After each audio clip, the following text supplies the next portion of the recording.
Genesis 37. Jacob lived in the land where his father had stayed, the land of Canaan. This is the account of Jacob's family line. Joseph, a young man of 17, was tending the flocks with his brothers, the sons of Bilhah and the sons of Zilpah, his father's wives, and he brought their father a bad report about them. Now Israel loved Joseph more than any of his other sons, because he had been born to him in his old age, and he made an ornate robe for him. When his brothers saw that their father loved him more than any of them, they hated him and could not speak a kind word to him. Joseph had a dream, and when he told it to his brothers, they hated him all the more. He said to them, "Listen to this dream I had. We were binding sheaves of grain out in the field, when suddenly my sheaf rose and stood upright, while your sheaves gathered round mine and bowed down to it." His brothers said to him, "Do you intend to reign over us? Will you actually rule us?" And they hated him all the more because of his dream and what he had said. Then he had another dream, and he told it to his brothers. "Listen," he said, "I had another dream. And this time the sun and moon and 11 stars were bowing down to me." When he told his father as well as his brothers, his father rebuked him and said, "What is this dream you had? Will your mother and I and your brothers actually come and bow down to the ground before you?" His brothers were jealous of him, but his father kept the matter in mind.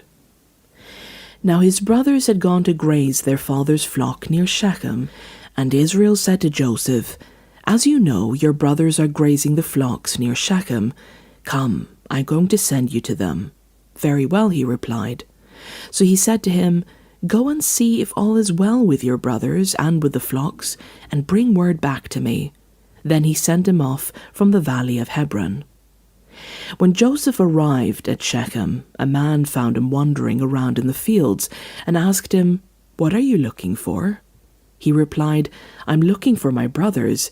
Can you tell me where they are grazing their flocks?" "They have moved on from here," the man answered. "I heard them say, 'Let's go to Dothan.'" So Joseph went after his brothers and found them near Dothan. But they saw him in the distance, and before he reached them, they plotted to kill him. "Here comes the dreamer," they said to each other. "Come now, let's kill him, and throw him into one of these cisterns, and say that a ferocious animal devoured him. Then we'll see what comes of his dreams." When Reuben heard this, he tried to rescue him from their hands. "Let's not take his life," he said. "Don't shed any blood. Throw him into the cistern here in the wilderness, but don't lay a hand on him." Reuben said this to rescue him from them and take him back to his father. So when Joseph came to his brothers, they stripped him of his robe, the ornate robe he was wearing, and they took him and threw him into the cistern. The cistern was empty, there was no water in it. As they sat down to eat their meal, they looked up and saw a caravan of Ishmaelites coming from Gilead. Their camels were loaded with spices, balm, and myrrh, and they were on their way to take them down to Egypt. Judah said to his brothers, "What will we gain if we kill our brother and cover up his blood?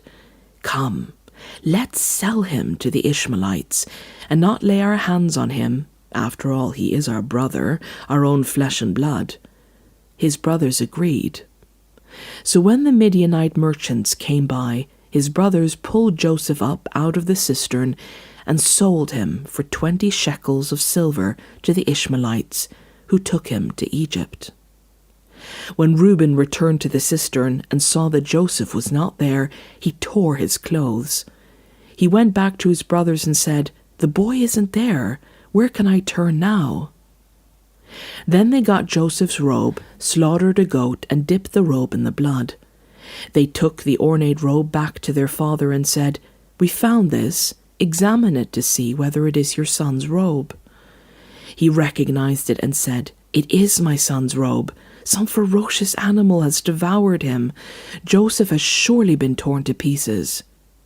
Then Jacob tore his clothes, put on sackcloth, and mourned for his son many days.